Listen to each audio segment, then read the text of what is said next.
जानदारा movie की शुरुआत 1930 के समय थाईलैंड में होती है। यहाँ हमें एक छोटे से बच्चे को दिखाया जाता है जिसका नाम जानदारा है। जान के फादर लुआंग उसके पास वाले बेड में एक औरत के साथ इंटीमेट हो रहे हैं और उनके फादर को जान के यहाँ होने से कोई फर्क नहीं पड़ता। दरअसल जान की मदर उसे जन्म देते समय ही चल बसी थी, इसलिए लुआंग जान को शापित मानता था और उसने कभी भी जान को अपने बेटे जैसा प्यार नहीं किया और वो हमेशा ही उसे मारते रहता था और डांटते रहता था, जिसके कारण जान भी लुआंग को बहुत ज्यादा नफरत करता था। जैसे जैसे वो बड़ा हुआ उसे ये भी लगने लगा कि शायद लुआंग उसका असली फादर नहीं है। जान के फादर लुआंग एक अमीर इंसान है और साथ ही वो एक सेक्स एडिक्ट है, इसलिए वो घर की नौकरानियों के साथ ही इंटीमेट हुआ करते हैं। लुआंग की वाइफ के मौत के बाद उसकी छोटी बहन अंटवाट को जान के देखभाल के लिए बुलाया गया था और अंटवाट जान की बहुत अच्छी से केयर करती थी और इसलिए जान भी उसे बहुत पसंद करता था। लेकिन लुआंग अंटवाट के साथ भी इंटीमेट होता था, यहाँ तक कि वो अपने वाइफ के फोटो के सामने भी उसके साथ इंटीमेट हुआ करता था और इसी कारण से कुछ टाइम बाद अंटवाट प्रेग्नेंट हो गई और उसने एक बेटी को जन्म दिया जिसका नाम केओ रखा गया। लुआंग अपनी बेटी केओ से बहुत प्यार करता था, लेकिन उसने केओ को भी अपनी तरह ही बिगाड़ दिया था और उसने केओ को सिखाया था कि जान एक बास्टर्ड है और केओ भी जान से नफरत करने लगती है। दूसरी ओर अंटवाट जान को बिल्कुल अपने बेटे की तरह मानते हैं और बिगड़ी हुई केओ की तरफ ध्यान नहीं देते। अब कुछ समय बाद जान बड़ा हो जाता है और केओ भी बड़ी हो जाती है और केओ भी बड़े होकर अपने बाप जैसी बन जाती है। जान इस घर के मालिक का बेटा होने के बाद भी उसे नौकरों की तरह यहाँ पे काम करना पड़ता है। कुछ दिनों बाद जान एक नई नौकर खेन से मिलता है और उन दोनों की उम्र लगभग सेम थी और इसलिए उन दोनों में काफी अच्छी दोस्ती हो जाती है। खेन का यहाँ के एक नौकरानी सेसोई के साथ अफेयर चलने लगता है। जान को जब इसके बारे में पता चलता है तो खेन उसे भी इंटीमेट होना सिखाता है और अब जान को भी इन सब चीजों में इंटरेस्ट आने लगता है। जान को अपने स्कूल में एक लड़की से प्यार भी हो जाता है और वो लड़की भी उसे लाइक करने लगती है और जान उसे रोज घर तक छोड़ने जाने लगता है। फिर हमें ये भी पता चलता है कि जिस लड़की के साथ खेन का अफेयर चल रहा था उसे केओ भी पसंद करते थे और उसे ये बात बिल्कुल भी पसंद नहीं थी कि सेसोई खेन के पास बार बार इंटीमेट होने जाती है। केओ खेन को डांटती भी है और उसे सेसोई से दूर रहने की धमकी भी देती है। ये सब देखकर हमें पता चलता है कि केओ एक लेस्बियन है और वो सेसोई को पसंद करती है। अब कुछ दिनों बाद लुआंग की एक नई गर्लफ्रेंड जिसका नाम बुन है वो लुआंग के एक गेस्ट हाउस में रहने आती है। ये बात जान को बिल्कुल भी पसंद नहीं आता क्योंकि बुन ने लुआंग की पत्नी की जगह ले ली थी। अब जान अंटवाट के साथ दूसरे घर में रहता था।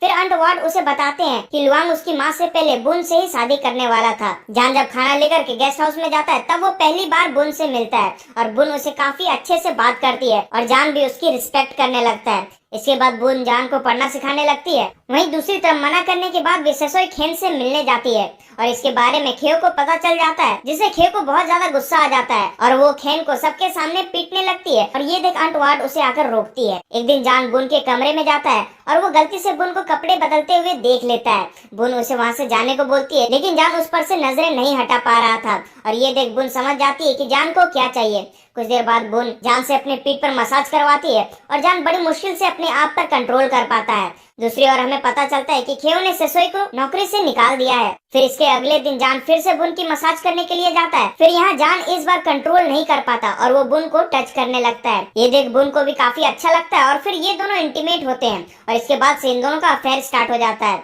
इसके बाद बुन जान को समझाती है कि उन्हें ये बात को सीक्रेट रखना होगा। अब एक दिन जान को किसी कमरे से खेव के चिल्लाने की आवाज सुनाई देती है। जब जान उस कमरे में जाता है तब वो देखता है कि खेव एक रस्सी से बंधी हुई है और खेन उसके सामने खड़ा है। ये सब देख जान को लगता है कि खेन खेव का रेप करने की कोशिश कर रहा था और इसीलिए वो खेन को मारने लगता है। खेन जान को समझाता है कि वो जैसा सोच रहा है वैसा कुछ भी नहीं है, बल्कि खेव ने उसे ऐसा करने को बोला था। इसके बाद जान खेव को हंसता देखता है और वो समझ जाता है कि खेन उससे सच बोल रहा है। तभी अंटवाट भी यहाँ आ जाती है और खेव उल्टा जान को ही फंसा देती है और वो उससे कहती है कि जान उसका रेप करने की कोशिश कर रहा था। लेकिन जब जान को ऐसा करता देख खेन उसे बचाने आया तो उसने खेन को बहुत मारा। ये सुनकर खेन अंटवाट को सच बताने लगता है, लेकिन जान उसे रोक लेता है। अंटवाट को खेव की बात पर बिल्कुल भी भरोसा नहीं था और वो जानती थी कि जान ऐसा नहीं कर सकता और जान निर्दोष है। फिर रात को जब ये बात लुआंग को पता चलती है तब वो उसे भी समझाती है कि जान ने ऐसा कुछ नहीं किया है, लेकिन लुआंग को अपनी बेटी पर ज्यादा भरोसा था। दूसरी तरफ इधर जान खेन से कहता है कि वो किसी को सच्चाई के बारे में ना बताए, नहीं तो उसकी पूरे फैमिली को नौकरी से निकाल दिया जाएगा।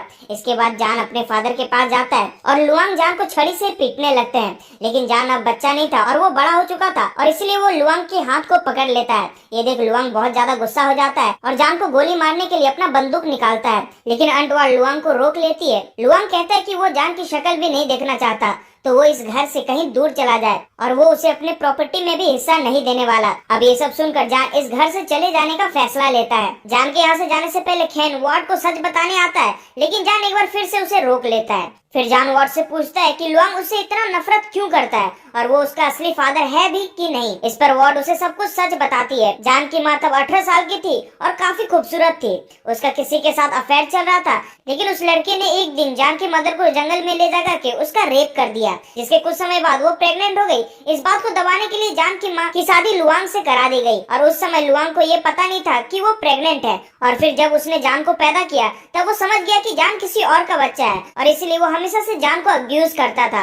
ये सब पता चलने के बाद जान घर छोड़कर वहाँ से चला जाता है, लेकिन कुछ महीनों बाद जान को फिर से घर बुलाया जाता है। असल में केओ किसी से प्रेग्नेंट हो गई थी और अब अगर वो बिना शादी के किसी बच्चे को जन्म देगी तो उसकी फैमिली की रेपुटेशन बिगड़ जाएगी। इसलिए जान को फोर्स किया जाता है कि वो अपनी हाफ सिस्टर केओ से शादी कर ले। जान इसके लिए मान जाता है, लेकिन उसकी एक शर्त होती है कि लुआंग को अपनी सारी प्रॉपर्टी जान के नाम करनी होगी।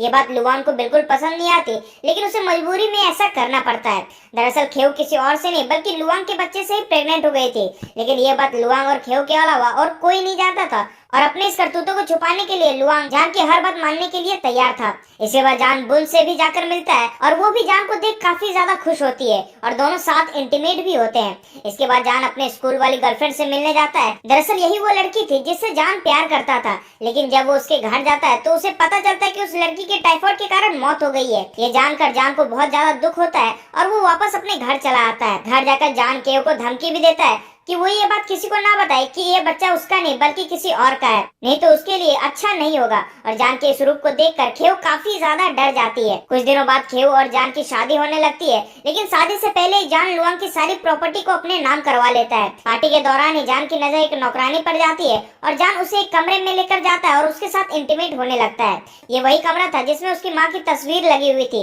ये देख जान को बहुत बुरा लगता है, क्योंकि यही हरकतें उसका बाप लुआंग भी किया करता था और अब जान भी अपने बाप की तरह बनता जा रहा है। अब कुछ समय बाद केओ लुआंग के बच्चे को जन्म देती है और पैदा होने के बाद ही केओ उस बच्चे को शापित बताती है, ठीक वैसे ही जैसे लुआंग ने जान को बताया था। इसके बाद आंट वार्ड भी इस घर से चली जाती है और फिर ऐसे ही कुछ दिन गुजर जाते हैं। केओ जान को सिर्फ नाम की वाइफ थी और जान का अभी भी बुन के साथ अफेयर चल रहा था और वो दोनों अक्सर इंटीमेट भी होते थे। एक दिन लुआंग वो दोनों को इंटीमेट होते देख लेता है और वो शॉक के कारण बेहोश हो जाता है। खेओ का बच्चा धीरे धीरे बड़ा हो जाता है और वो बच्चा फिजिकली डिसेबल निकलता है। वहीं खेओ लड़कियों को में इंटरेस्टेड थी और उसका भी बुन के साथ अफेयर स्टार्ट हो जाता है, जिससे हमें पता चलता है कि अंट बुन को भी लड़कियों में इंटरेस्ट था। अब उसी दौरान वर्ल्ड वॉर 2 शुरू हो जाती है और जान के शहर पर बॉम्ब गिरने लगती है। जान सभी लोगों के साथ बेसमेंट में जाकर छुपता है, लेकिन वहाँ वो देखता है कि बुन और खेओ वहाँ पर नहीं है, तो उन्हें ढूंढने के लिए वो घर में फिर से जाता है। वहाँ जाकर वो देखता है कि बुन और खेओ दोनों इंटीमेट हो रहे हैं और ये देख जान को भी बहुत बड़ा झटका लगता है। अगले दिन खेओ जान को समझाने आती है कि जान के यहाँ से जाने के बाद से ही उसका और बुन का अफेयर चल रहा है। फिर खेओ जान से कहती है कि वो दोनों साथ ही बुन के साथ रिलेशन रख सकते हैं, जिसके लिए जान भी मान जाता है। लेकिन इस बात को मानने से पहले वो खेओ से डिमांड करता है उसे केओ से अपना खुद का बच्चा चाहिए, पर केओ इसके लिए मना कर देती है। लेकिन जान केओ को फोर्स करता है और उसका रेप करता है और फिर कुछ दिनों बाद केओ जान के बच्चे से प्रेग्नेंट हो जाती है। एक दिन जान की नौकरानी उसे बताती है कि केओ को कुछ हो गया है। जब जान जाकर देखता है तब उसे पता चलता है कि केओ ने फोर्सफुली अपना एबॉर्शन करा लिया है और उसने जान के बच्चे को अपने पेट पर ही मार डाला है। और ऐसा करके केओ को बिल्कुल भी दुख नहीं हो रहा था और वो बहुत खुश थी और वहीं पर बैठे वो हंस रही थी। फिर हमें काफी दिन बाद का समय दिखाया जाता है और अब जान केओ के साथ कभी इंटीमेट नहीं होता है, क्योंकि उसे रियलाइज हो गया था कि वो अपने बाप की हरकतों को ही रिपीट कर रहा था। दूसरी ओर लुआंग की भी तबीयत बिगड़ गई थी और वो बस कुछ ही समय का मेहमान था। वहीं खेओ अब पूरी तरह से लुआंग की जैसे हरकतें करने लगी थी और वो घर के नौकरानियों के साथ इंटीमेट हुआ करती थी। मूवी के आखिरी में हमें रिवील होता है कि जान की माँ का असल में गैंगरेप हुआ था और उसी गैंगरेप के कारण जान पैदा हुआ। और फिर यही सच रिवील करने के बाद ये मूवी यहीं पर एंड हो जाती है। तो अगर आपको इस मूवी की एक्सप्लेनेशन वीडियो पसंद आए तो वीडियो को लाइक करके चैनल को सब्सक्राइब कर लें। मैं मिलूंगा आप सभी से एक और नई और एक्साइटिंग वीडियो में, तब तक के लिए गुड बाय।